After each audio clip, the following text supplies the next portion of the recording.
Chapter 1. My first day in Los Angeles County Jail, they stuck me in a cell with a young guy from Texas who was being held in custody until he could be extradited back to Houston to face a murder charge. His name was Calvin Potts. He'd killed a man with a tire iron in an argument over a glass of spilled beer. He was a little wiry guy with red hair and dreamy eyes set close together in a pale, ferret-like face. His arms and chest were brilliantly tattooed with knives, snakes, nude women, and the words Death, War, Lucille, and Mother. He liked to talk about cars and the unmentionable things he'd done to Viet Cong prisoners of war, like pushing them out of helicopters and making war trophies of their ears.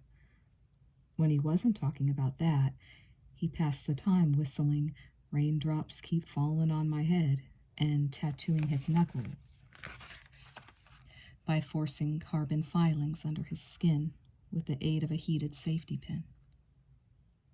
There were 2 charges of murder against me, one of them involving raping and killing a woman for her jewels and cash. Calvin Potts already knew all about my case from the Los Angeles papers and the newscasts he listened to on his transistor radio. "Who'd have thought I'd end up inside with a famous Beverly Hills gigolo?" he kept saying, with a weird, complacent shake of his head. "I just can't believe it. No one will believe it back in Texas." He was determined to look on me as a celebrity, and he got a big kick every time he heard my name mentioned on the radio. He believed everything they'd said about me.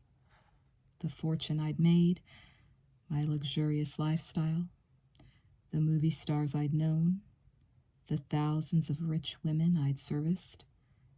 If he enjoyed the sensational image of me put forth by the media, he was even happier with the criminal flaw in my makeup, which had led me to murder a client for her jewels.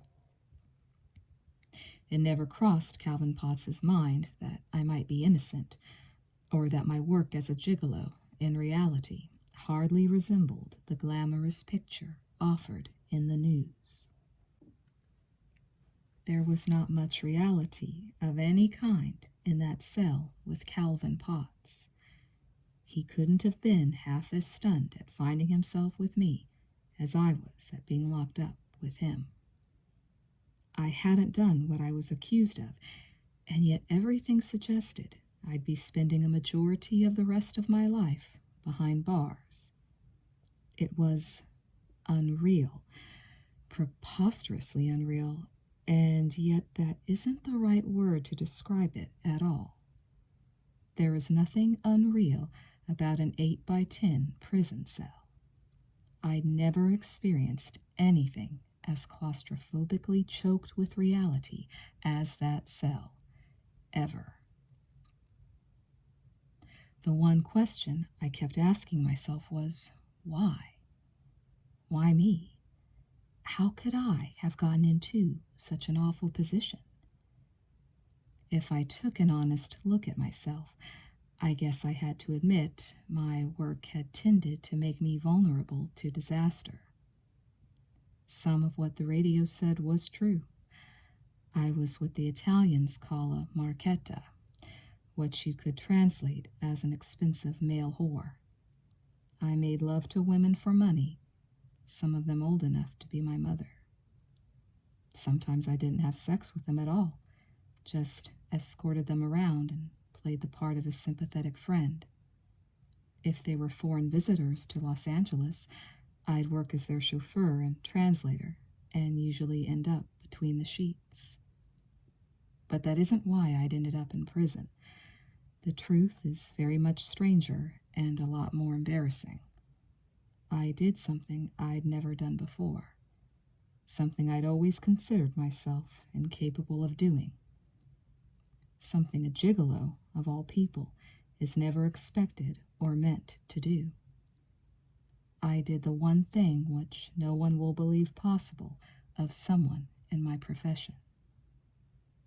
I fell in love. Chapter 2. It all started on a sweltering day in late August. Somewhere above the smog-enveloped city that afternoon, the sun was shining, but at street level, everything was swathed in a yellowish, chemical haze. The huge billboards along the Sunset Strip seemed to swim in and out of focus. The pale buildings and shimmering pavements vibrated like mirages in the heat. The air tasted like a nearby tear gas factory had exploded. From the strip looking down over the basin of Los Angeles, there was nothing to be seen but a leaden mass of hot, dead air that had hung over the city for so many days it had almost become a state of mind. The air conditioning in my leased Mercedes wasn't working. Even driving fast with the convertible top down, I was bathed in sweat. When I reached the corner of Sunset and La Brea, I parked in the shade of a tree in front of the International Services Building and wiped my face and hands with a handkerchief. I don't know why it was called the International Services Building. It was just a 3-story pink stucco office, like 1,000 others that leased space to doctors and lawyers. Most of the top floor was used by a medical consortium, except for the corner office facing the strip. That was occupied by Anne Lawton, who, for lack of a better title, was the managing director of the escort agency that employed me. She'd called me in for a meeting that afternoon.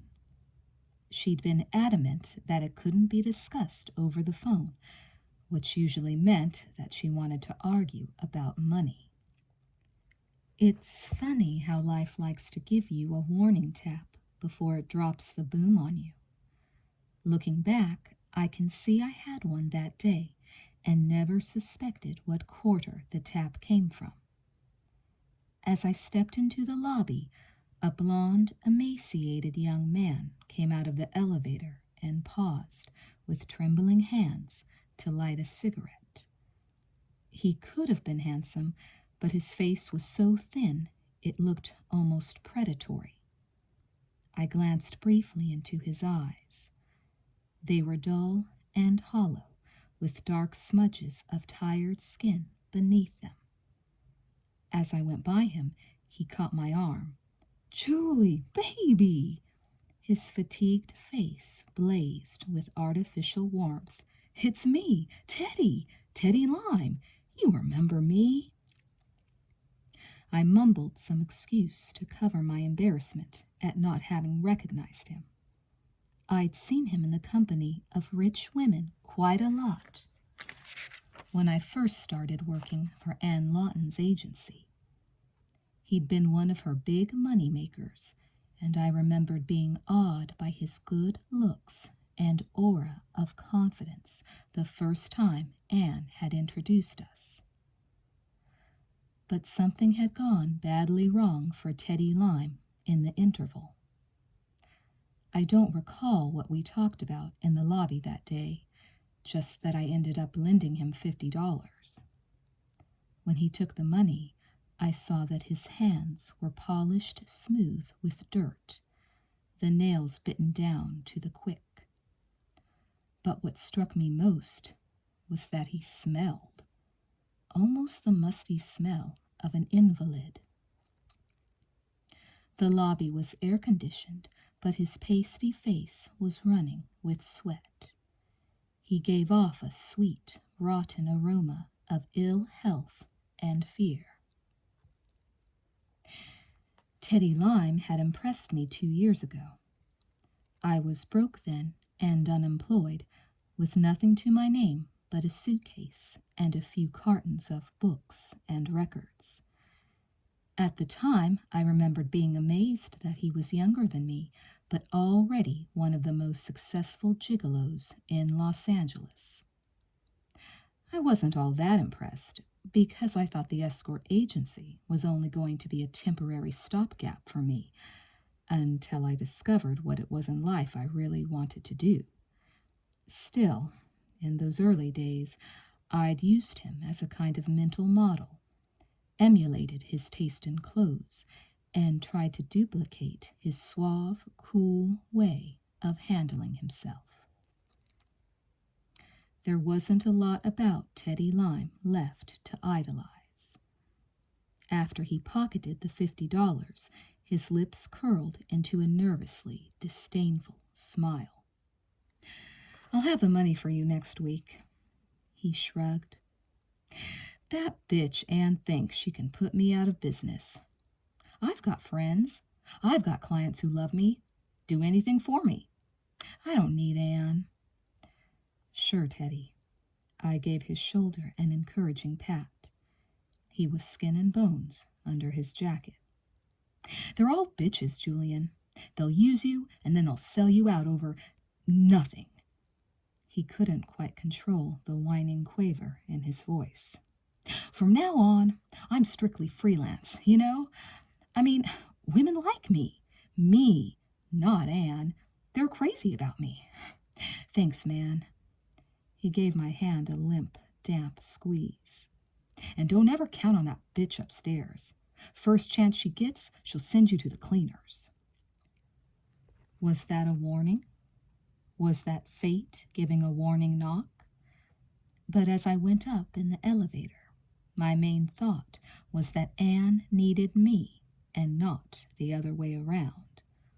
I wasn't a Teddy Lime getting strung out and begging favors. If anything, the sight of Teddy only confirmed my own sense of security. Instead of seeing in him a future vision of myself, all I saw was a picture of everything that I would never become. "You're late, Julian." Ann was slouched behind her desk, her huge pink arms folded, her head thrown back on her shoulders. In her late 20s, she was a sadly obese woman with thick blonde hair, what she wore in pigtails reaching nearly to her waist. She was what Alice in Wonderland would look like if she had grown up fat and become a Wagnerian opera singer. She was dressed that afternoon in a yellow gingham dress with white ruffles around the collar and short, puffed sleeves. Her fingers were loaded with gaudy costume jewelry. Her white stockinged feet were jammed into flat-heeled, black patent leather shoes, the kind little girls wear to birthday parties. Her style, if you could call it that, was a sort of grotesque girlishness that was given a sinister turn by her obesity. She had a smooth, almost calf-like face, with a broad, flattened nose and small eyes set wide apart. The impulse behind her appearance, I imagine, was some kind of self-loathing, which came out in this monstrous parody of the coquetry of her own sex. She knew she was grotesque dressed as a little girl, and got some bitter pleasure from pushing it to the limit. "I ran into Teddy Lime in the lobby," I said. "He has no gratitude. He has no future." She waved her hand in dismissal. "He has a drug habit, and he's washed up. He also smells." She made a face. "How much did you give him?" "I didn't give him anything." "Don't lie to me. I don't care what you gave him. I just want to know." $50. "That much? He must be doing well, Julian." She studied me for a moment and then slammed open the ledger on her desk. "I've got a job. A woman from Charlottesville. She's flying into town to close a negotiation on her husband's estate." Her first time? Who knows? She's meeting with Smith, Silberman, and Hancock in the morning. They want a chauffeur. They want her to have a good time. They wouldn't mind if she was hung over in the morning and feeling guilty as sin. So try and spend the night with her. $500 and expenses, right? Anne looked up from the ledger, nodding. 300 of it goes to me, I said. Oh, Julian, don't start this up again. Her mouth pursed in distaste, and she shoved the ledger away. I knew it would come to this, and I'd already prepared what I was going to say. If you want 50%, Anne, give the job to one of your younger boys. Hell, get Teddy Lime. He'll give you 75%. It isn't right. You already cut me out of the repeaters. You're overpricing yourself, Julian. After 4 tricks, a client is mine. That's only fair. There is nothing fair about it. She tried to suggest a hint of a sob in her throat.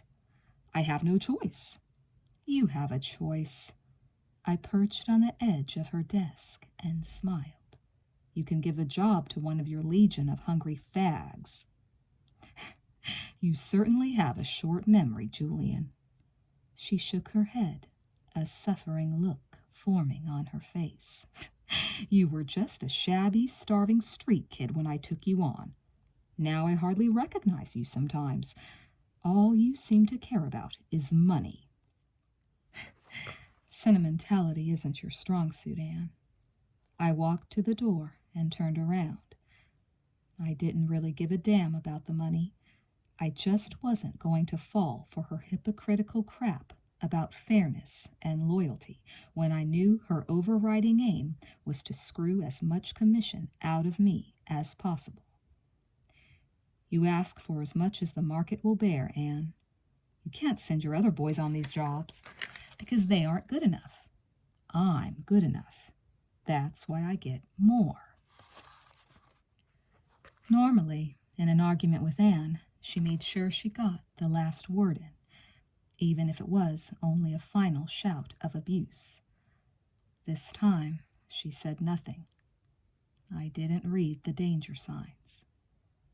Leaving her office, I just thought I'd chalked up a small victory, feeling sure that she secretly respected me more for having been hard-nosed than if I'd given in to her. I remember when I got back to my car, I found the seats and windshield littered with yellow handbills announcing the coming end of the world. Lessons on surviving the apocalypse, I read, could be attended at the Oswald Luther Reform Temple on Mariposa Avenue between 6 and 8 on weekday evenings. There was a green Buick parked behind me, but there was only a single handbill under its windshield wiper. Whoever had handed out the religious literature must have thought people who drove Mercedes needed extra warning. It was the muggy afternoon heat and boredom, I suppose, which prompted me to go on from Anne's to the Polo Lounge. Normally I stayed clear of places where I took clients, so it was an out-of-the-ordinary choice. The same thing applies to what I did when I got there. I almost never cruised women in my free time. Outside working assignments, I didn't have much interest in straight relationships. Perhaps it was simply that the woman sitting alone in the corner booth was so clearly asking to be picked up. She was beautiful, but that wasn't what really drew me to her. She had dark blonde hair and round, grave brown eyes, a prominent, rather aristocratic nose, and strongly sculpted cheekbones. It was a face divided against itself, and the division extended to the way she was sitting in her booth and how she handled her drink. You could see she didn't like being in the Polo Lounge alone. It threatened her image of herself. She kept her chin tilted up, her face closed into a mask of superior boredom with her surroundings. I watched her hands. the fingers of her left hand drummed nervously on her knee under the table. With her right, she made continual small adjustments to the position of the drink in front of her. She didn't taste it. The drink was like an hourglass, measuring the amount of time her pride would let her sit there unaccompanied. I suppose I enjoyed it, watching her, being able to read the signs. Her way of inducing someone to approach her was to look absurdly and forbiddingly aloof. She was dressed in a cream-colored suit with gray and rose piping, wore a white silk scarf, had on gray suede shoes. If she walked, you would have heard the discreet rustle of silk. Her movements would have released a light cloud of the finest perfume. But it was her mouth that intrigued me. It was full, heavily painted, expressive of an extreme pride. At that moment, alone in a famous bar in the late afternoon, it looked sullen with sensual longing. She was rich, beautiful, and struggling, it appeared to me, with unacknowledged needs. What should have surprised me most about my interest in her was her age. She was about 30, well below the age of the women I usually found interesting. But then, at the time, I didn't know I was interested. She amused me, and off the top of my head, I thought I'd try and hustle her. She called the waiter over, and I heard her speaking to him in French, asking him to get her some cigarettes. She had a husky, commanding voice, but nicely modulated to fall in the pleasing registers. She watched me cross the room and smiled inquiringly when I stopped at her table. I addressed her in French. Excusez-moi, puis-je m'asseoir pour un instant? J'ai surpris votre conversation? Mais bien sûr. She moved over slightly in the booth. Il y a longtemps que tu n'entendais pas un accent de Marseille. J'ai été étudiante à l'université d'Aix-en-Provence. As I smiled at her, I wondered why I was telling her about the year I'd spent in France. Generally, I made a point of never telling a client anything true about my past. The odd thing was that the truth sounded as unreal to me, as much an invention as the fictions I normally invented to account for my past. You always assume that, no matter how many lies you tell, the truth is always there to be returned to, if necessary. But I'd reached such a stage of falsification in my daily life that things like my year in Aix-en-Provence no longer held much resonance. I wasn't very real to myself anymore, as if my real self, through constant denial, had shrunk from neglect. En fait, she said, with casual haughtiness, j'ai surtout habité Paris. That made me smile. Her accent was flavored with the vowels of Provence. She was like a Midwesterner claiming to have always lived in New York City. Maybe, I suddenly thought, she was as big an impostor as I was. I leaned toward her a little. Je m'appelle Julian Cole. Having said that, I felt more in control, Julian Cole not being my real name. Michelle Hassard. She inclined her head formally, using her politeness of manner to keep me at a distance. After a moment, she asked me if she could offer me a drink. Avec plaisir. I sat back, almost perversely disappointed at how smoothly the cogs were turning. Ordinarily, as a man, I should have offered her the drink. The role reversal at this early stage was indicative of all that I expected to follow. She waved the waiter over, a different one, and said in fluent English, "Mr. Cole would like a drink." "Manhattan," I said, hiding my surprise. "Bourbon Manhattan on ice." "But you speak English!" she exclaimed. "I didn't realize you spoke it." I echoed her surprise, looking into her eyes and holding her gaze until she colored faintly. "But you have no accent at all," she said warmly. "My mother was French. She came to America when the Nazis invaded. We all spoke French at home when I grew up." That wasn't true, but I thought it might sound interesting. "Really?" She rummaged in her bag for her compact, giving off a rather forced casualness. "My husband is American. I'm waiting for a friend." That put an end to it right there. I'd been wrong, doubly wrong about her. I'd assumed she didn't speak English. I'd also taken for granted that she was unattached and hoping to get picked up. "It was nice speaking with you, Madame Hassard." I gave my drink a token sip and started to ease my way out of the booth. "But where are you going?" "I think I made a mistake. My husband's in New York." She shrugged with a trace of irritation. "No, I made an even bigger mistake than that." "What is it?" She was trying to smile through her displeasure. "I've got no special place to go." Saying things like that didn't come easily to her. She was obviously used to being pursued. "What about the friend you're waiting for?" I said. "Really, I think you know by now that I'm not waiting for anyone." "You don't understand." "Understand what?" Her eyes flashed. "Understand who I am, what I do."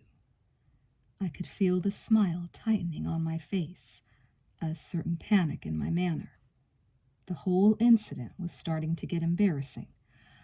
"Why, we can't, Who are you?"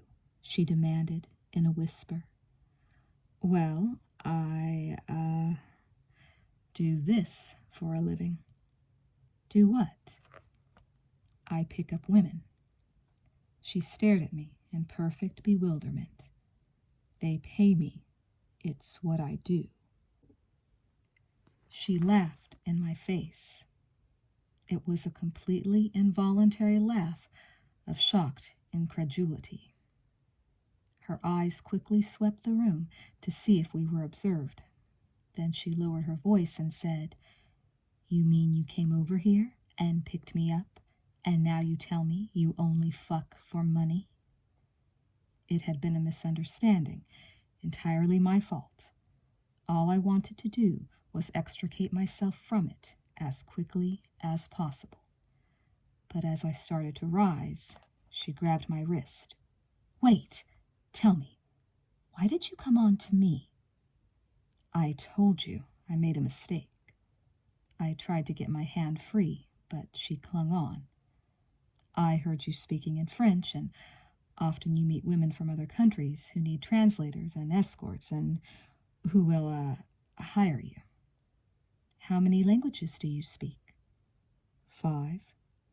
"And the accents, too?" "Some of them." I finally got free of her grip. "Plus the international language?" "Yes."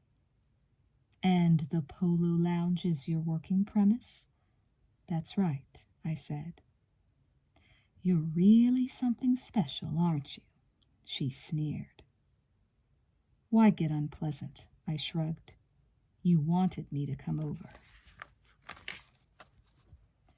She studied me with a strange, cold intentness, making up her mind which way she was going to take it. If she was offended, she was also eager to know what it was about her that had made me pick her out. It was as if she feared she might be manifesting some emotional stigma apparent not only to me, but the whole room. I watched her fight it out with herself, the indignation clashing with the inadmissible need to know. How much would you have charged me? She tossed her head. As a translator? An escort? A guide? No, she said. As a straight fuck. I don't do that. Don't lie. Tell me, she insisted. I said I didn't do that. Say a number, just for the heck of it. All right. 100, maybe $50.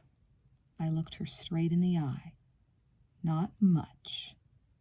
A real bargain, she answered caustically. This time I pulled myself clear out of the booth. I wasn't going to say anything further, simply turn my back and leave her. But at the last moment, I paused and smiled. I remember that smile.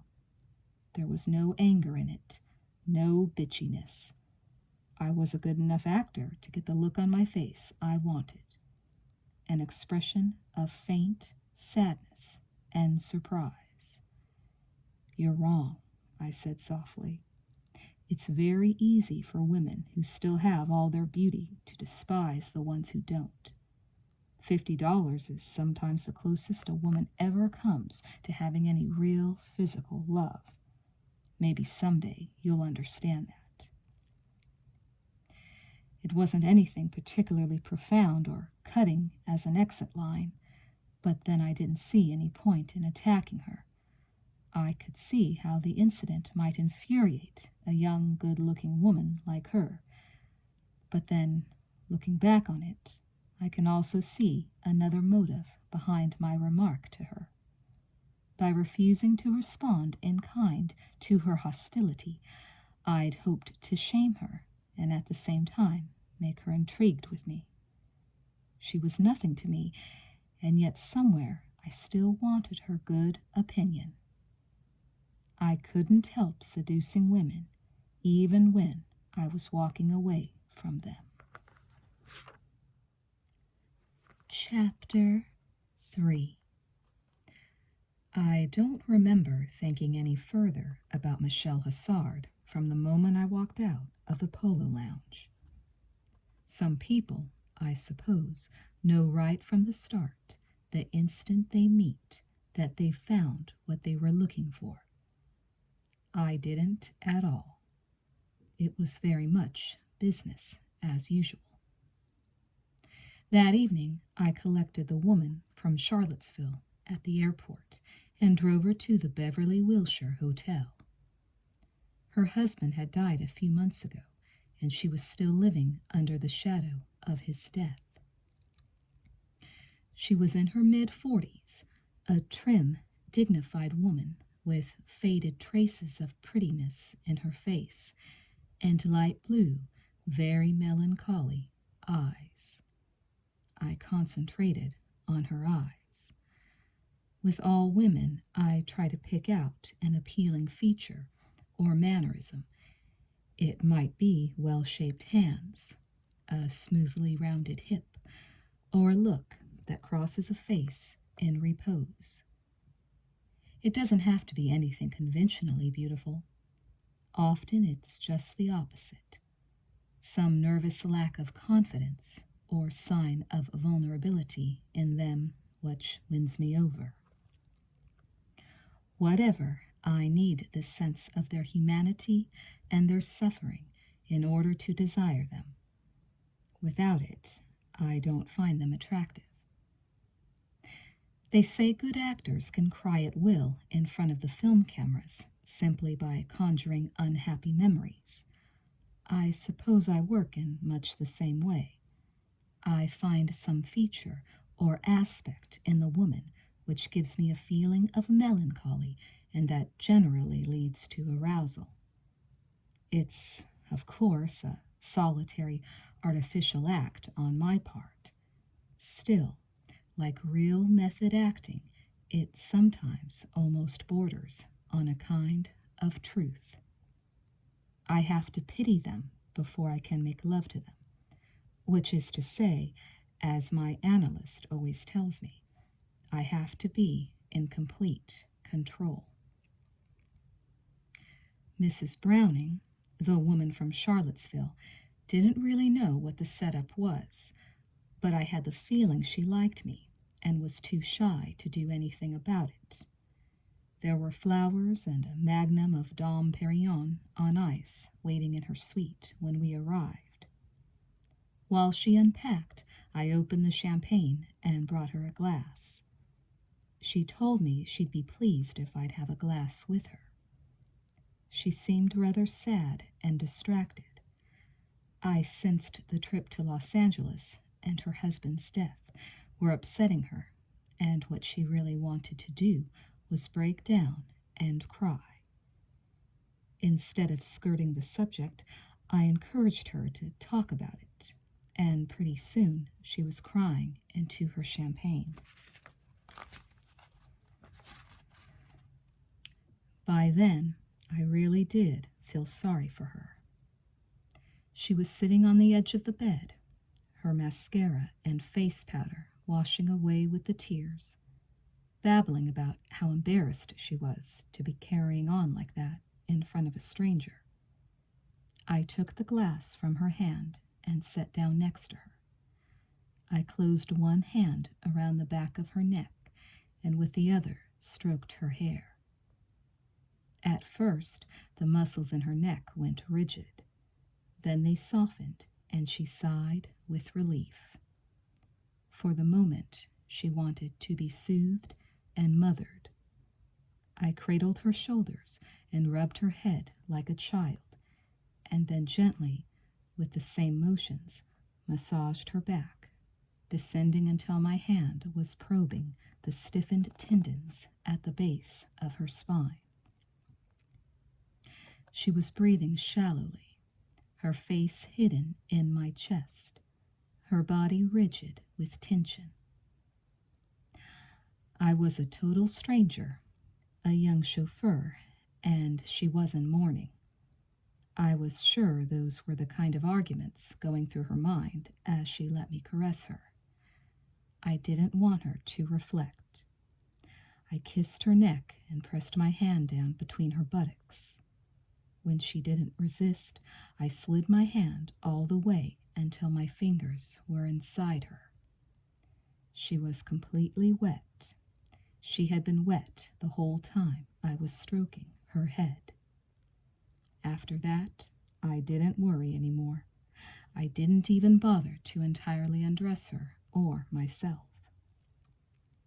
I unrolled her underpants and slipped out of my trousers. I was only semi-erect. I cupped her face in my hands and kissed her lips, and after a moment her eyes opened. Light blue, melancholy eyes, glazed over and distant.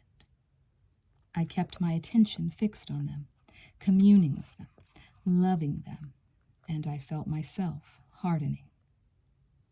Once I was inside Mrs. Browning, I just worked. The physical pleasure was mainly hers. Mine was more mental, a pleasure of the will controlling my movements, an intellectual curiosity as I sought the rhythm and motion that her body wanted.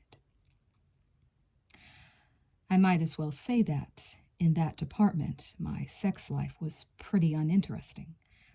It was very hard for me to have orgasms, and when I came, it was rarely the kind of deep-reaching sensation men are meant to experience. In fact, it was usually an almost half-painful release, which left me swollen and bafflingly depressed. Clinically, my condition was known as satyriasis, the male form of nymphomania. It meant I was always ready for sex, always wanted it, but it never really could take me over or change how I felt. That's the naked truth behind Julian Cole, Beverly Hills Casanova, as one newspaper has called me.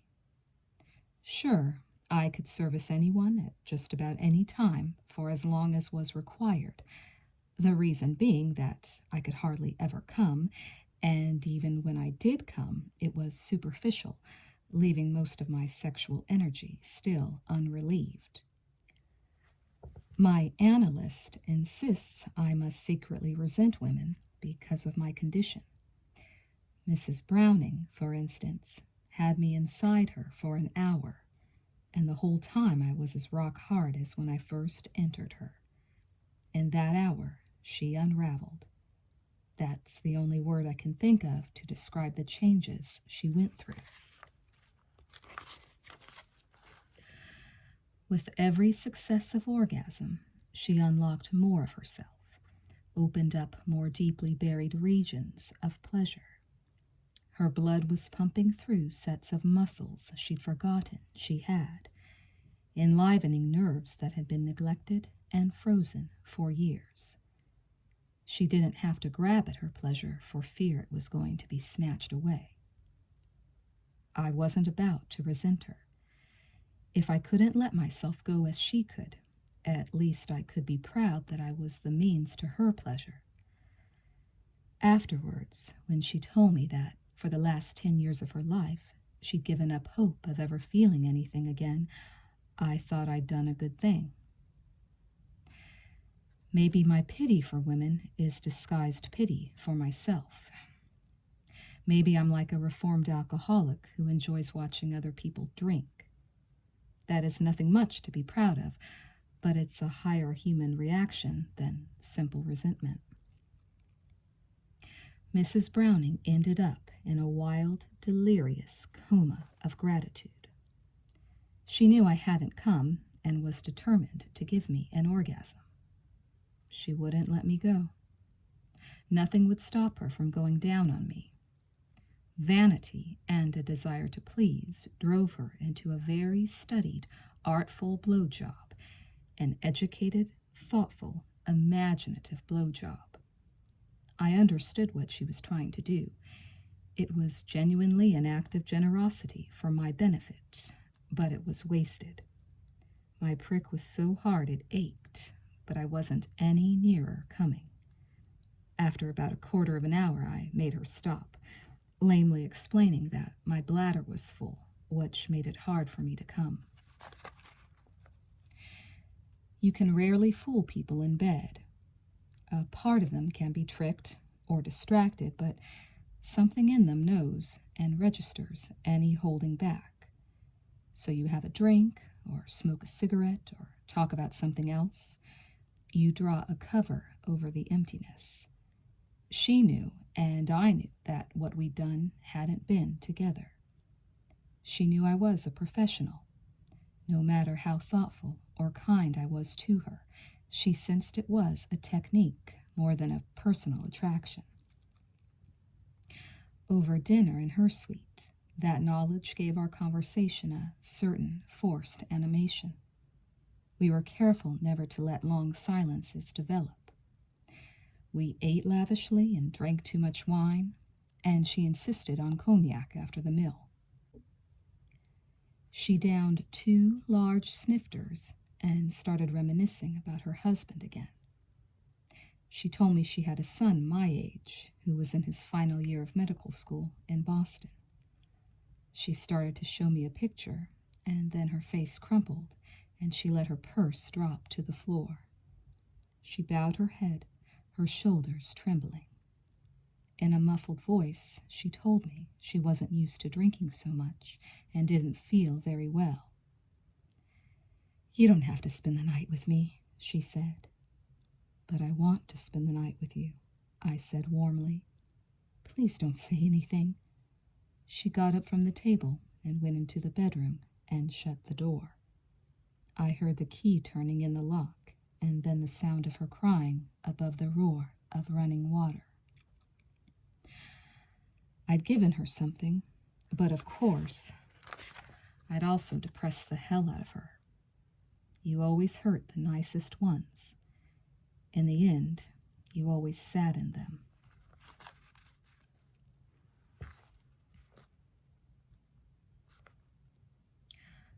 I drifted through the lobby, past the guests and bellhops, unaccountably depressed by the scene with Mrs. Browning.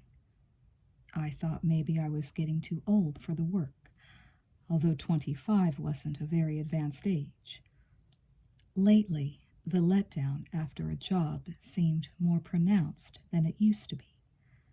I'd had quite a bit to drink, but I felt boringly sober.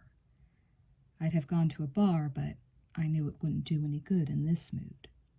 Or I could go home and dose myself with sleeping pills, but the prospect depressed me even more than the idea of a bar.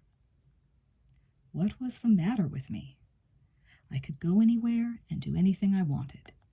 The years of hard work had paid off. I was at the top of my profession, accepted everywhere in Los Angeles. I'd become a successful part of that wealthy, sophisticated milieu that I'd so wanted to belong to as a child. No one would ever guess how poor and illiterate my parents had been, or know anything about my shabby childhood, the years of living in foster homes, my lack of formal education. I'd taught myself well, absorbed the mannerisms of the rich, and improved my mind. Yes, I thought, but you never imagined it like this. There was always something else you wanted to do. This was to be only a preparation, a stepping stone for that other thing. But what thing? With an uneasy feeling, I realized I'd had this same conversation with myself for many months, almost always after being with a client. I always shook it off, and it always returned. It wasn't just a passing mood anymore. It was becoming a chronic part of me, and I was learning to live with it. I was accepting it. That's what scared me. My life was going in circles, and the circles were getting smaller and smaller, like a whirlpool, and I didn't seem able to break out of it. The restless, uneasy mood was still with me when I woke up in the morning in my hotel room. Over breakfast, I listened to a Berlitz Learn Swedish tape. Anne Lawton had arranged a job for me later in the month that would involve escorting the wife of a wealthy Swedish industrialist around Los Angeles. The tape would ask a question, and I would say the response aloud in Swedish through a mouthful of toast. I practiced for about an hour, and then did 15 minutes of isometric exercises. After that, I put on a Verdi Requiem and went through my yoga exercises. It wasn't that I was particularly obsessed with my body. It was more a hangover from my past. When I was younger, I was in a desperate rush to improve myself by every possible means.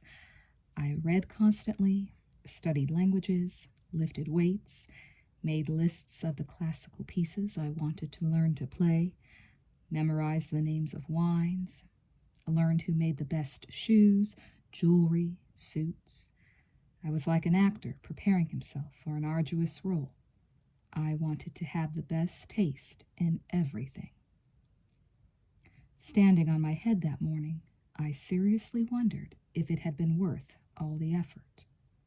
Every minute of my day had to be filled with some purposeful activity, but in aid of what?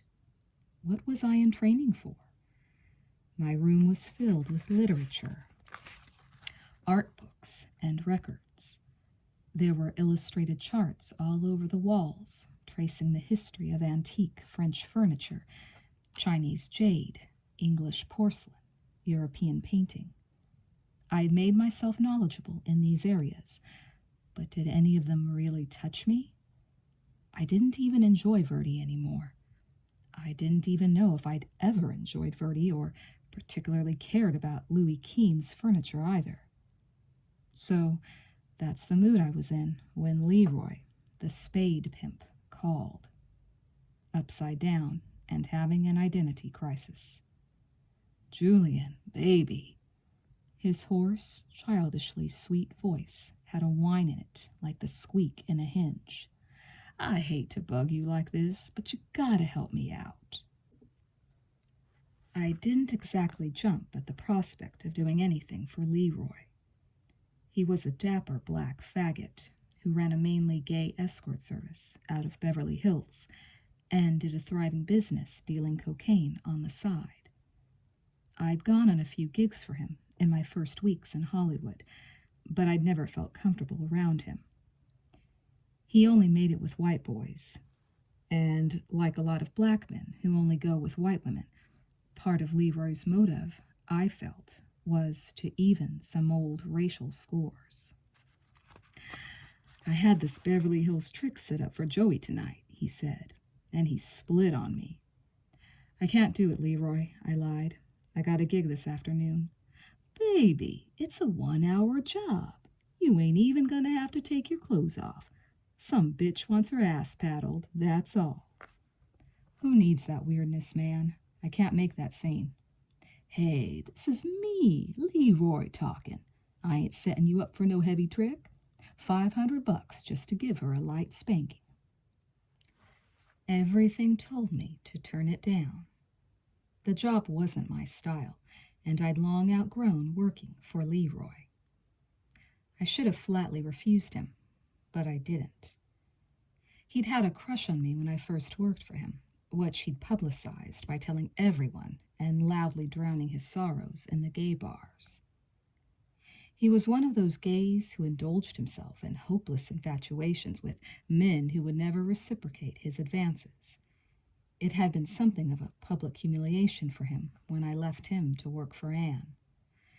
So, thinking to spare his feelings, I didn't tell him I didn't want the gig, but instead asked for 4 of the $500. "Fuck that, Jack. You think I'm in the charity business?"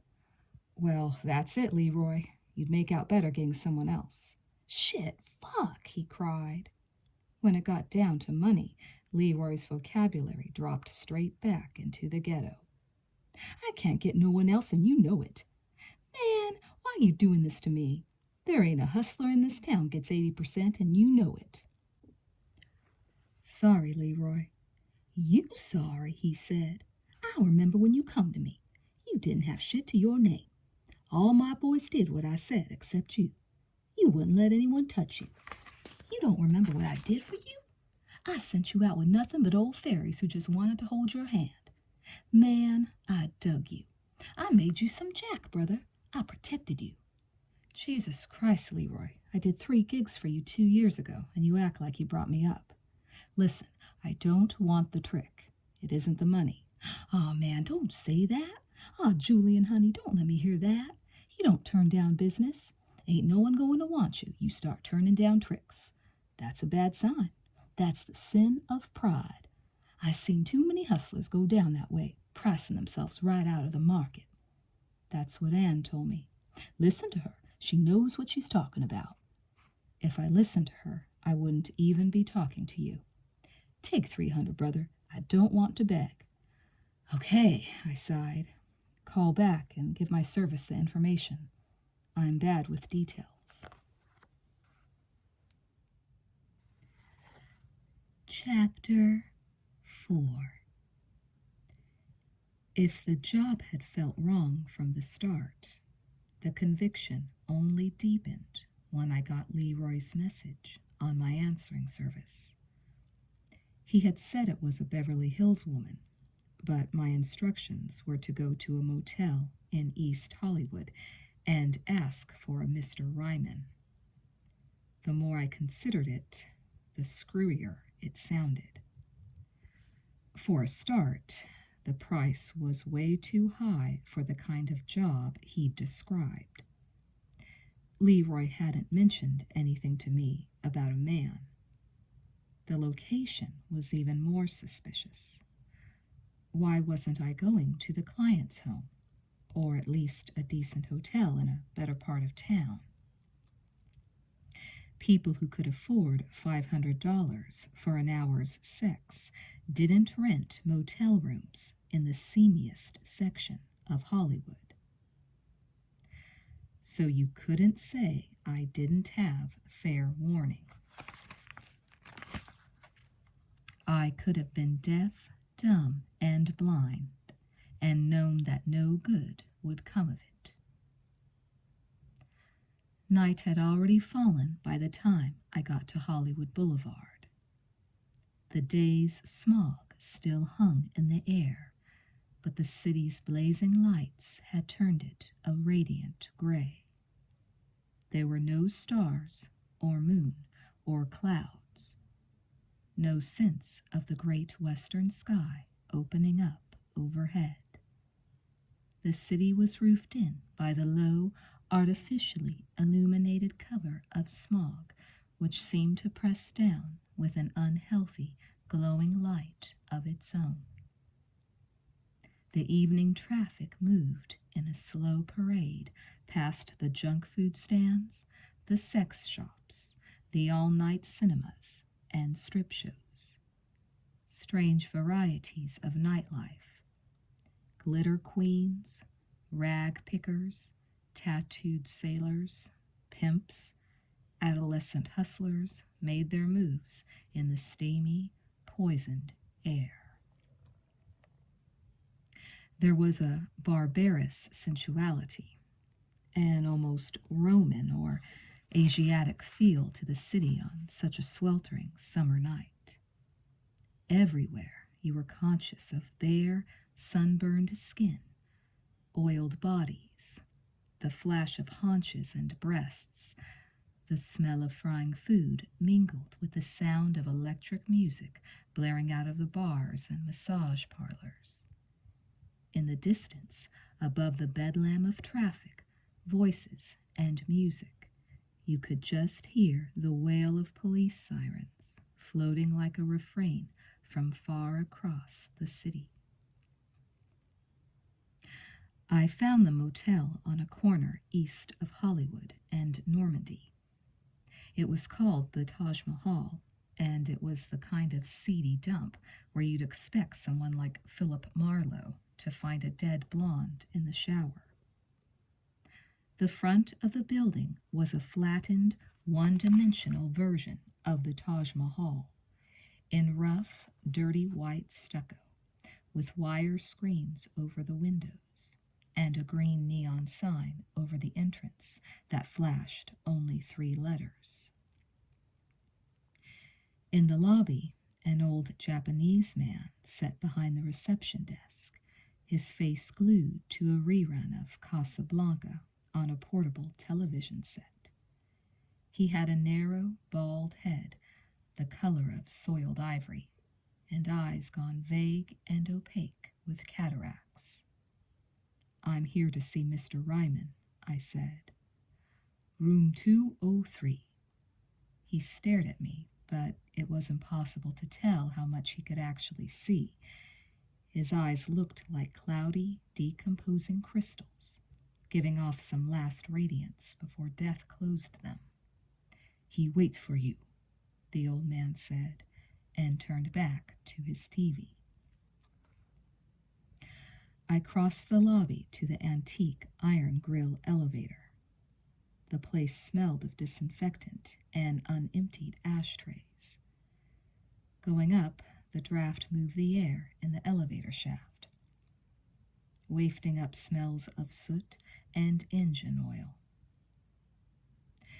There's not much point in reflecting that I almost pushed the ground floor button, almost took the elevator back down, almost walked out. I didn't. Room 203 was at the end of a narrow, dimly lit hall. I remember there were moths fluttering around the lamps, whose glass bowls were already filled with the dark bodies of dead insects. The window at the end of the hall was open on a ventilator shaft that must have led to the kitchen. I could smell coffee and grease and fried fish. Voices were coming through the door of 203. I heard a woman sigh querulously. "I don't want another one." Then another voice, a man's, said breathlessly, "I just want you to feel right this time." When I knocked, the voices stopped. A middle-aged man in a white satin dressing gown answered the door. He had a long face, a very thin-lipped mouth, and a high, domed forehead. His skin was shiny and minutely wrinkled, almost varnished looking. Thick lensed spectacles enlarged his eyes and gave them a slightly disturbing goldfish bowl quality. His silver hair was slicked back from his forehead, and he smelled strongly of a lilac-scented cologne. "Julian Cole," he said, with a wheeze in his voice. "Yes. Please come in. This way." He had trouble breathing and seemed to be trying to catch his breath. I followed him down a short passage into a shabbily decorated room. A woman in a flowered black silk kimono was lying curled up on the bed. A young woman with a vacant, carefully painted face. She was dark-haired, deeply tanned, with large, heavy-lidded blue eyes, which seemed to hardly register me. Her mouth hung open a little. Just looking at her hair, her nails, her robe, and accessories, I could tell she lived in Beverly Hills. She had that high-glossed finish that comes from an incessant preoccupation with one's physical appearance. I felt Ryman wheezing behind me. "I think someone made a mistake." I turned around. "I don't do couples." "Let me get you a drink." He motioned toward a side table, liberally stacked with good liquor, a silver ice bucket, a cocktail shaker, and crystal glasses. It looked thoroughly out of place in the crummy room. "No, thanks. Look, Leroy never told me—" No, you don't understand. It's just my wife, Julie. Not me." He wiped his forehead with a hanky and then patted his lips. "Just her." "Hello." I smiled at his wife. She moved her lips and said hello back in an almost inaudible whisper, and then failed to suppress a yawn. I had a feeling she was doped up to the eyeballs. "But I can watch." Ryman cleared his throat. "That's all?" I said. "You just want to watch?" "That would be all." He coughed and wiped his lips again. And afterwards I like to talk. That too." If he was a voyeur, it didn't worry me so much, since they're usually harmless, non-violent types. I tried to put him out of my mind. I sat down on the edge of the bed and took his wife's hand. It was soft and damp. A humid, lovely smell came from her body. I didn't know how old she was, perhaps in her early 20s, though her slightly puffed eyes and slack mouth made her look younger. I slipped out of my shoes and unbuttoned my shirt, what she helped me off with, moving very slowly and languidly, like someone in a dream. I was someone else to her. I could tell that at once. Some powerful fantasy was at work in her mind, which she was being very careful not to disrupt. I laid my trousers on the bedside table, next to a tin bowling trophy, which had been converted into a lamp. I was vaguely aware of Ryman somewhere behind me, the rustle of his shallow breathing, the clink of ice in a glass. I didn't want to think of him. I spoke softly to his wife, as if she were the only person in the room, unloosening her robe and brushing my lips over her stomach. I kissed my way upwards to her full, bronzed breasts, cupping them lightly, darting my tongue against their hardened nipples. Her hands closed round my head and pressed me tighter. She whispered in a distant voice, Bite me. Bite me hard. I want you to hurt me. It didn't really turn me on, but I tried to do as she wanted, squeezing harder and taking little bites at her nipples. After a while, she reached between my legs. She cupped my balls and delicately squeezed them, and then ran her fingernails lightly along the length of my erection. Harder. Bite me harder. I tried to do what she wanted, but the whole time my mind was disassociated from the act. I kept wondering why this obviously wealthy couple had chosen the Taj Mahal to stage their sex game.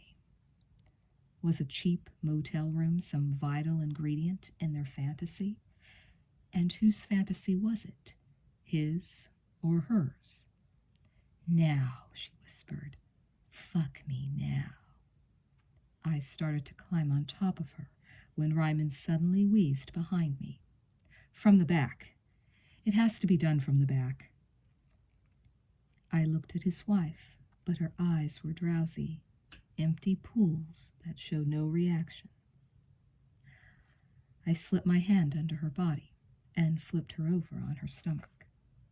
What I saw made me catch my breath. The backs of her thighs and buttocks were ribbed with bruised welts and scratches. I stroked my hand between her legs, but she was completely and bafflingly dry. She guided my fingers to her ass, which was already richly lubricated with oil. Undulating beneath me, she spread her buttocks wide apart with her hands and offered herself. Fuck her in the ass, Ryman whispered. I was so big I was afraid I'd hurt her, but when I tried to inch my way in slowly, she corkscrewed up against me and took almost all of it in 2 gliding plunges. No, hard, she gasped. Fuck me in the ass. Fuck me in the ass. She repeated it like a litany, with unreal passion, as if it were a pre-rehearsed element, which she or her husband had to hear to get off. I tried to touch her clitoris, but she was still utterly dry. She had very strangely wired erogenous zones, and they all seemed to be tuned into physical pain. As I stroked in and out of her, she clawed her own buttocks, raking herself with her scarlet, manicured nails and sobbing that it hurt. Now slap her, Ryman cried. Slap that cunt. I didn't know what he was doing behind me. I didn't want to look. His voice was strident, alive with a gloating hysteria. I didn't strike her, but he shouted again, and she started begging me to hit her as well. She was clawing herself so violently she was drawing blood, which was starting to get on my thighs and stomach. I clipped her lightly on the back of the neck and then sort of slapped her arms. It was an awkward position to hit anyone. Human beings had been intended to do something else in it, and I felt very dejected by it all. It wasn't nearly violent enough for either of them. They were both urging me to hurt her more. I wanted to get it over with. I just wanted out of there. The blood, the neurotic hysteria, the incessant commands and instructions were getting on my nerves. I slapped her hard on the shoulder, and I felt her rectum convulse and tighten. I slugged her again, and she accelerated into a wild, burning anal orgasm, emitting sobbing cries that seemed as full of pain as of pleasure. And then it was over. She jerked herself free and turned on her side, hugging her arms and burying her face in the pillow. I propped myself up on my elbow and met Ryman's gaze. He was slumped in an armchair, with his legs apart and a handkerchief pressed to his groin. His eyes had a shocked, insane radiance, unblinking as a lizard. Dry spit flecked the corners of his mouth.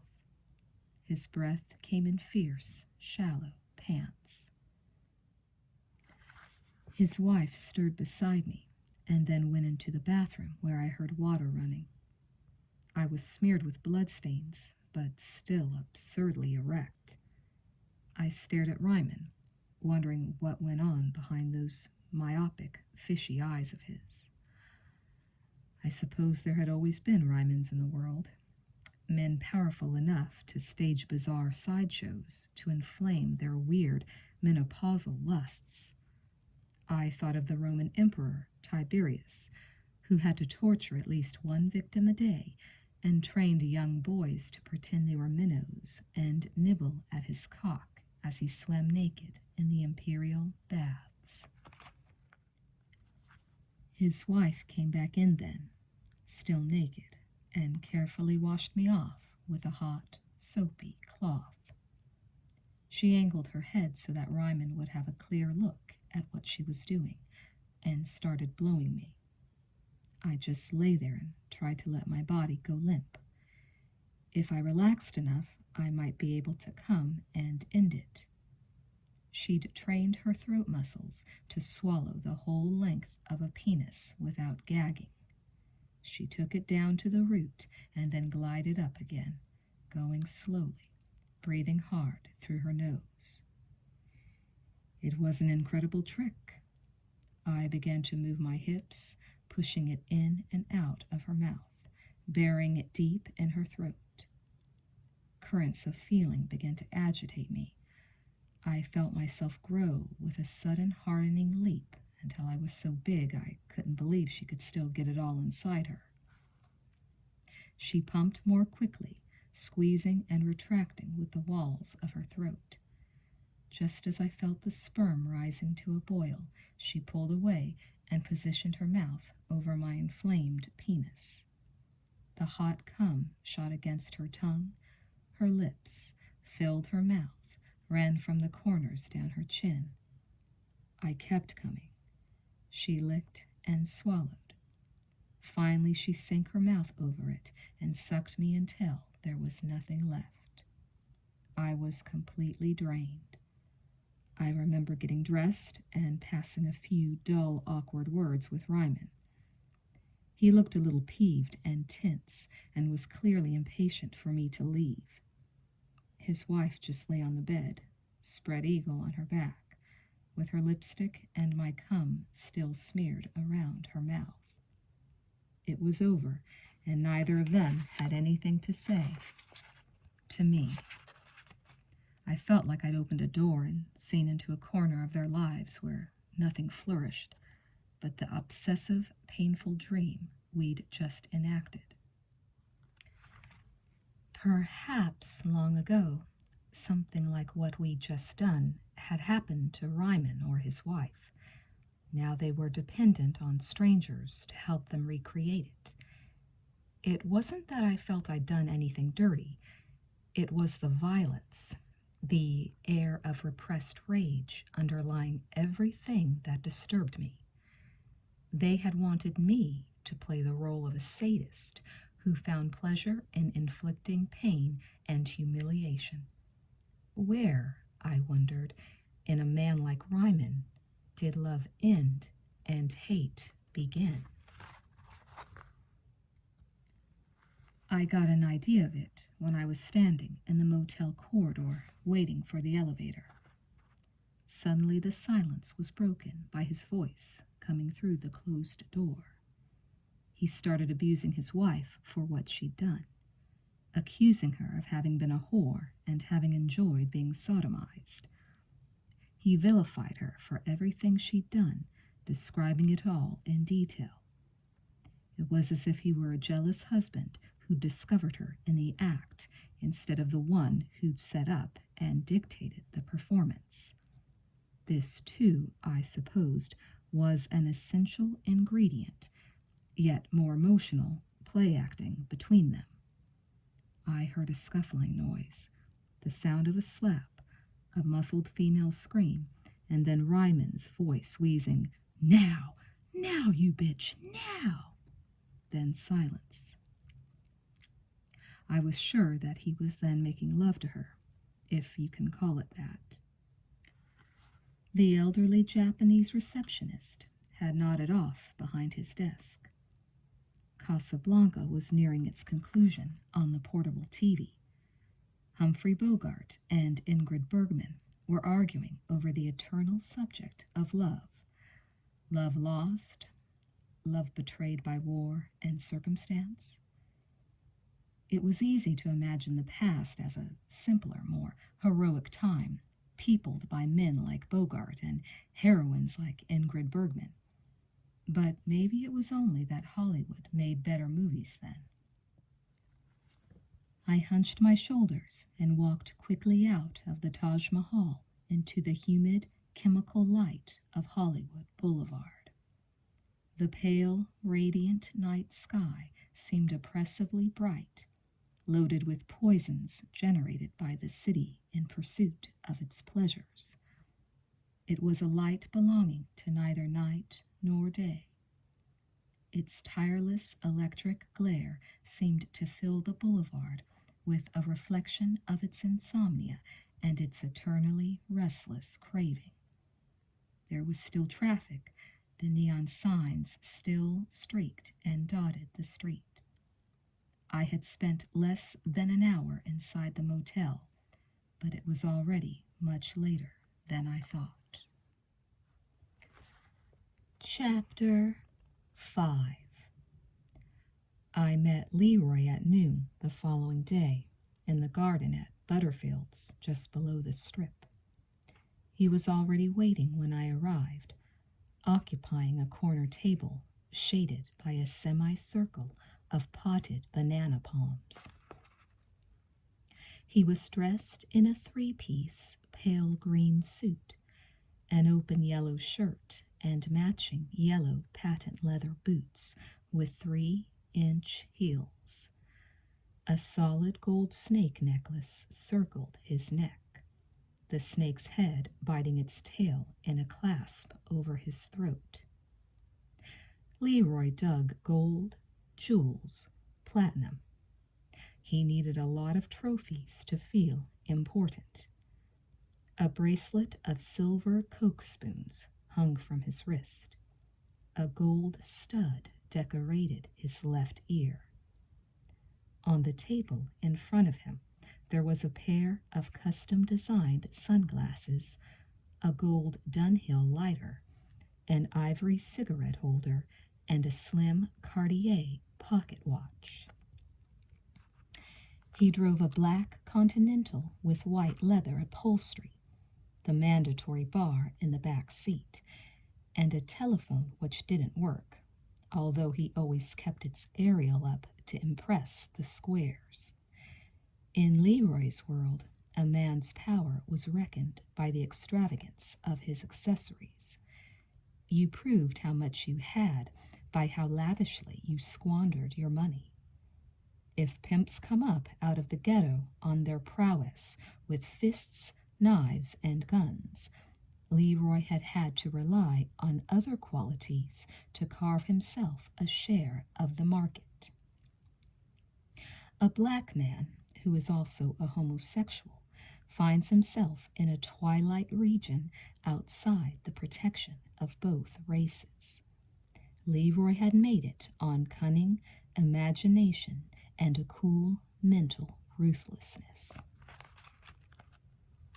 Frail, gawky, with a long neck and an oversized head, he was constructed like a puppet. His eyes slanted, his cheekbones stood out. The face as a whole was like an elegantly carved ebony mask. His body was no more developed than that of a slender adolescent. In repose, his expression had the timeless, sinister blankness of a wooden idol.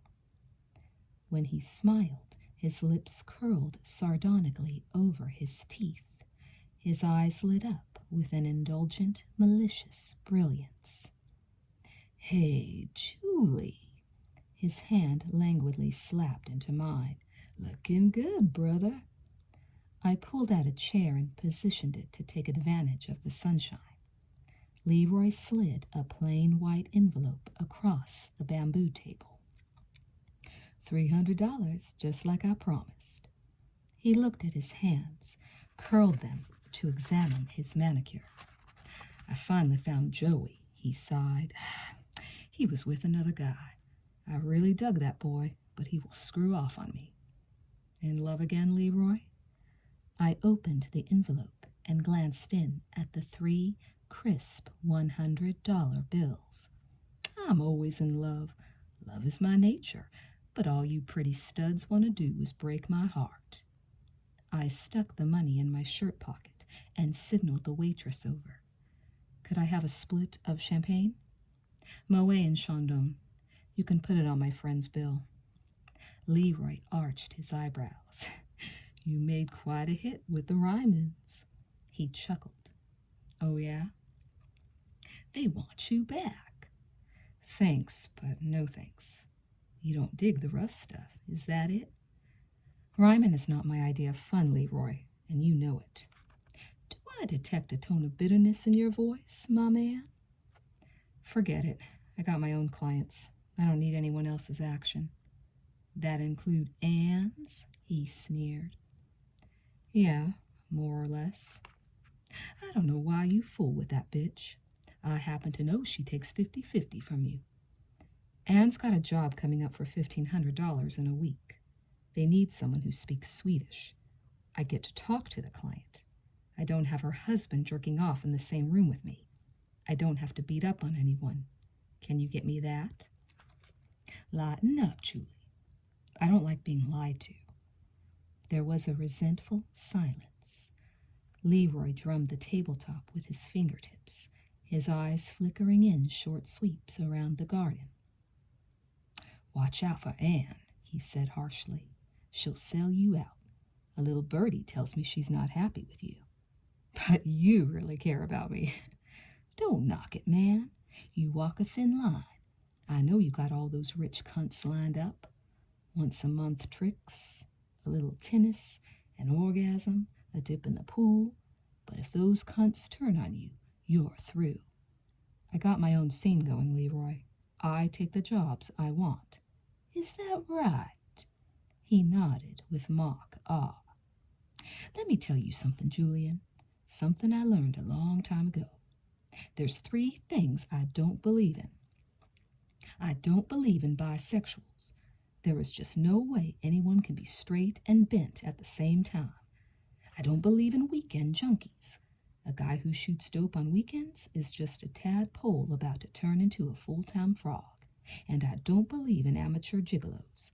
Now, you may hang out in libraries, Julie, and move with the classy white folks and jazz them with your foreign languages, but you ain't fooling anyone but yourself.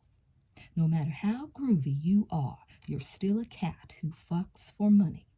They may pretend to accept you, but deep down that's all you are to them. You dig what I'm saying? The second it stops being convenient for them, you're out in the cold." "I don't work like that. I've got personal relationships with my tricks." "You and every hustler," he scoffed. "I get so tired of that same old jive. I'm telling you, none of your tricks gives a fuck. That is just the hustler's big illusion. But hustling is a reality. You go confusing the two, you're going to wind up punished." "By who?" "I'm telling you, I'm the man. I'm your protection, Julie. I care about you more than any of your clients do." Knowing that's going to make me sleep a lot better. I shrugged and got to my feet. "What about your champagne?"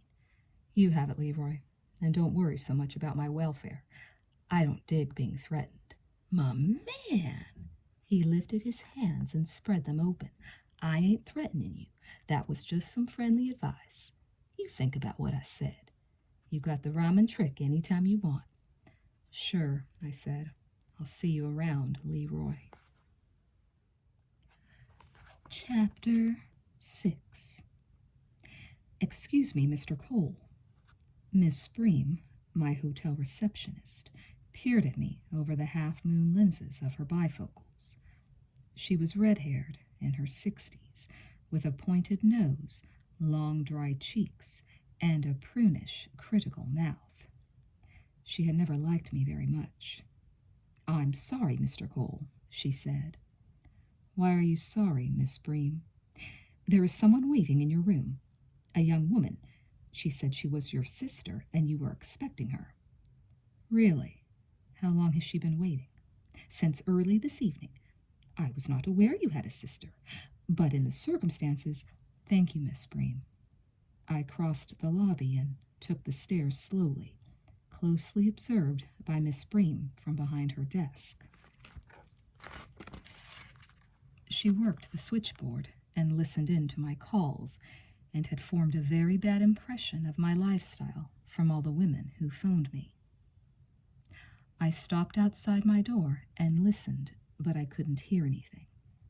I didn't have a sister, and I couldn't think of anyone who would have the nerve to pretend she was my sister in order to get into my room. I turned the handle and shoved the door open with my foot.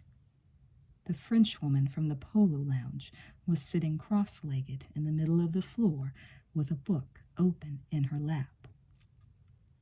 She glanced up at me, gave me a cool examination, dropped her eyes and appeared to complete a sentence, and then closed the book with a sigh.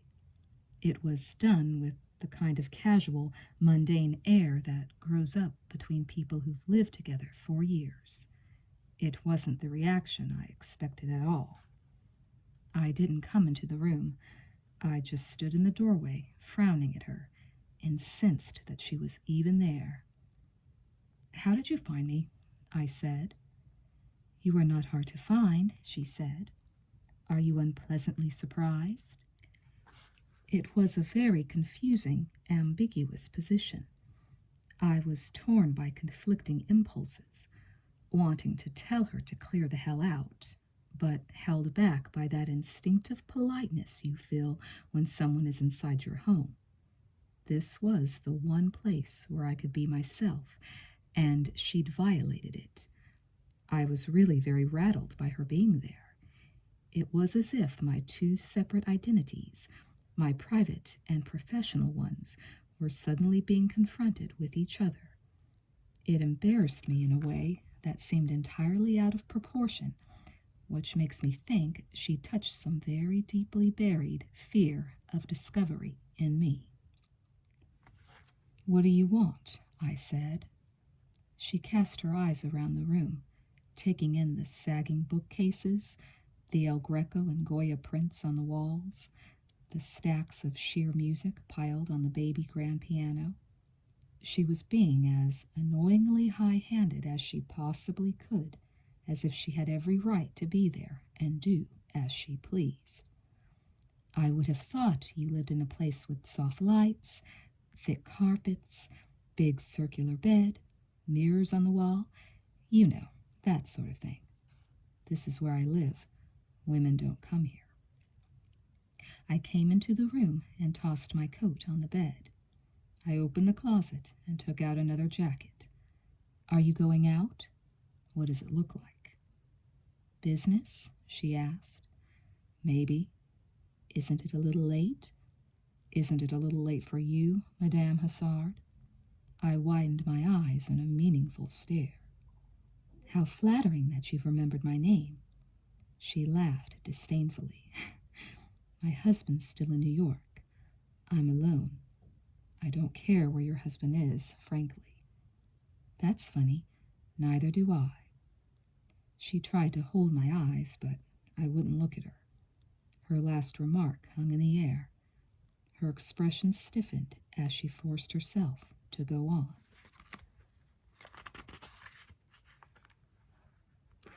"The other day you said $50 can buy a lot. I came to find out just how much." "You must be mistaken," I said. "I don't do that." "Do what?" "What you're thinking about." She toyed with the book, frowning sullenly, fighting to keep up her tough front.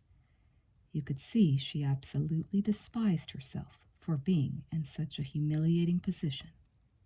Finally, she blurted out, "Why are you doing this to me? Doing what? I answered coldly. Humiliating me? Now her eyes were full upon me, hot with feeling and pain. How do you think I feel? It's not easy for me. I've never... The other day you told me what you did for a living. I came here. I found you. I want to know what it's like. She bit her lip and got the next words out with difficulty.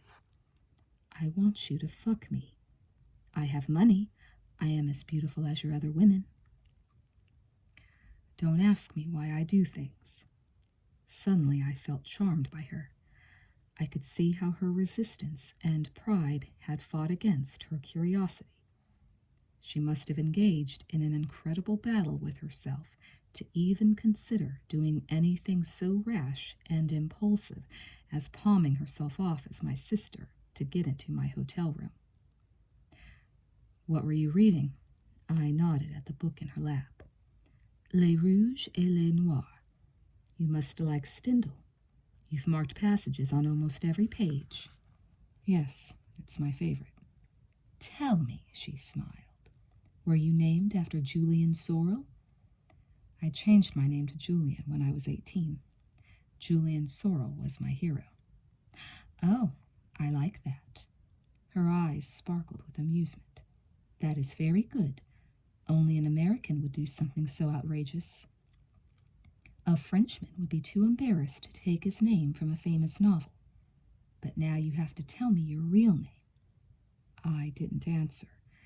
I closed the door and drew the drapes shut, and one by one switched off the lights.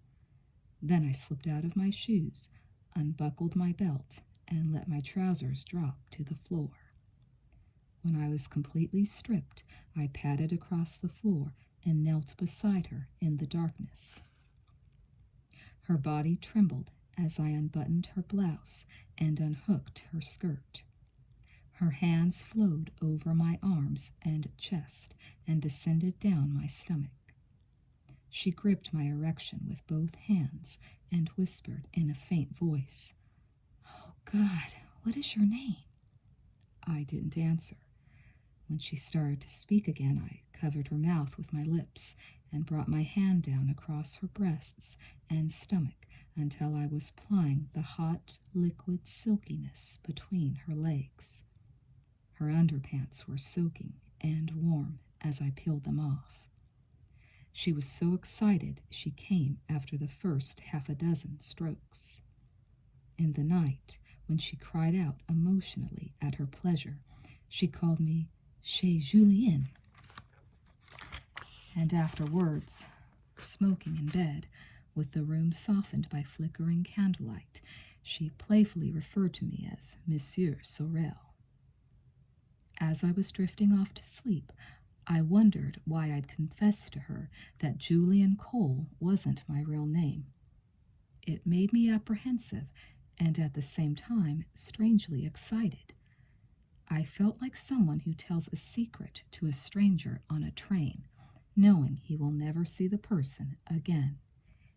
It had been so long since I'd tapped any of the real experiences that had made up my past that I hardly knew where to begin. I didn't even believe I wanted to begin. Truth was a foreign country to me, somewhere I'd lived long ago, from which I'd escaped or exiled myself. Now approaching its frontier for the first time, I felt like a traveler uneasily aware that his passport is out of date and he has forgotten the language of the country. Chapter 7. Michelle was still asleep when the bedside phone woke me the next morning. It was an old client of mine, Lisa Williams, calling to make a date for that evening.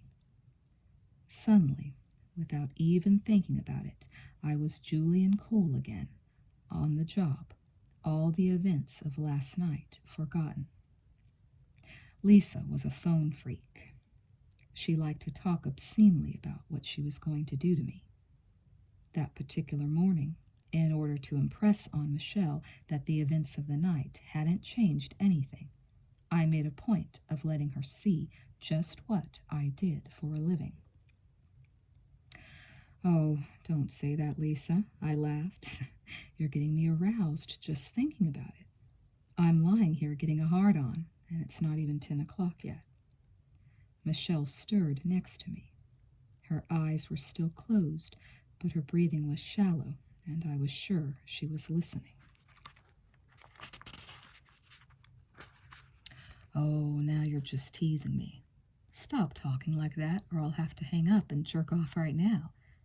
You like that idea, don't you? $100? We're lying here talking about having fun and getting aroused, and you're talking about $100? How much is your husband worth? $500,000? And you're telling me you can't afford an extra $100 to have more pleasure than you've had all summer? Lisa, just listen to yourself. How can you say that?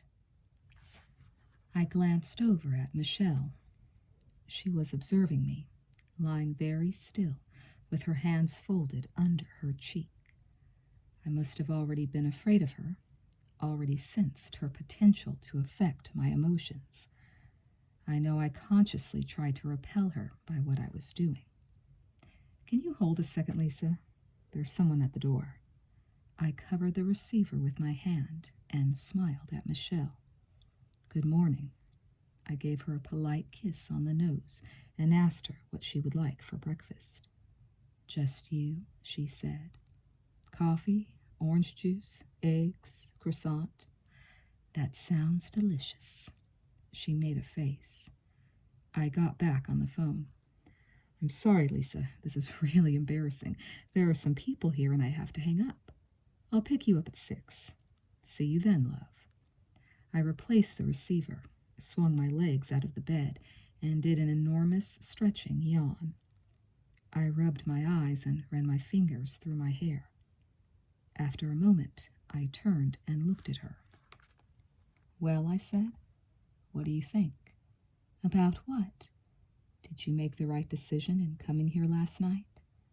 I'm sure I did. Was it what you expected? I stood up and stretched again, yawning loudly. No, it was like sleeping with a real person. I'm not used to that.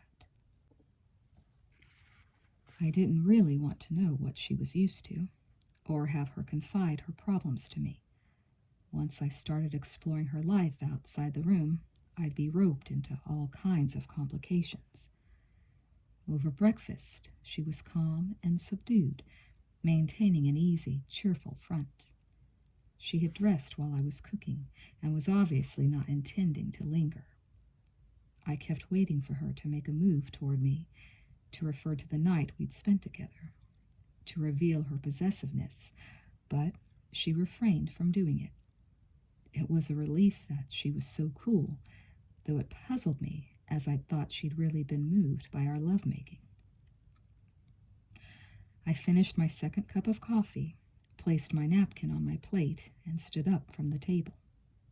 She immediately stubbed out her cigarette and began putting her makeup in her purse. What do you do today?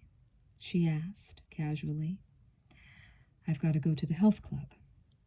That's the difference, I thought, between dealing with a client and having a woman spend the night in your place. Suddenly I was talking about having to do things instead of simply stating that I wanted to go to the health club. I was having to account for my time away from her, worrying whether it would injure her feelings. And you'll see your friend tonight, she said. She's not my friend, I said casually. She's an older woman who pays me to have sex with her. She snapped her bag shut, smoothed her hair, and gazed at me with a grave, warm expression in her eyes. I want to apologize, she smiled. For what? I was rude and insulting when I came here. I treated you badly in the Polo Lounge. You were very kind to me. I've had a good time with you. I have too. So I guess I learned a lesson. I could tell she was starting to like me too much. She could see that clinging to me wouldn't get her anywhere, so she was trying a different tack. Being scrupulously honest, undemanding, sweetly contrite. It was just another way of trying to get close to me. I was rude, too. I shrugged indifferently. Do you remember what you said last night? Yeah. Do you say that to all your women? She tried to appear amused. Yeah. I was hurting her, confusing her, and I could see it was only going to get worse. But I was different, wasn't I? She said with a gentle, calm authority. What do you mean? You said women didn't come to your room, and then you asked me to stay overnight. That's true. You're different in another way, too. You mean I'm young? No. The price. I opened the door for her. It was awfully cheap. She gathered her purse and coat, smiling pensively to herself, appearing not to react to what I'd said. At the door, she kissed me lightly on both cheeks, keeping her eyes averted from mine. At the last moment, I expected her to suggest we get together again, but she only murmured, "Thank you, darling," and walked out the door. She couldn't have been easier or more pleasant in the way she'd handled her departure. After she left, I tried to play the piano. I'd been practicing a Scott Joplin rag for weeks, a very swift, elegantly intricate piece of music that usually cleared my mind, but that morning I couldn't concentrate on it. I told myself I'd done her a favor by treating her coldly. A married woman like her didn't need the destructive, doomed experience of an affair with a professional gigolo. Yet for some reason I wasn't satisfied with this interpretation. Somewhere I had a feeling that life had presented me with an opportunity which I hadn't had the courage to explore. It annoyed me to think that she was actually a freer, more adventurous spirit than I was, with more nerve and heart than me. I was only 25. Those weren't qualities I was used to thinking of myself as no longer having.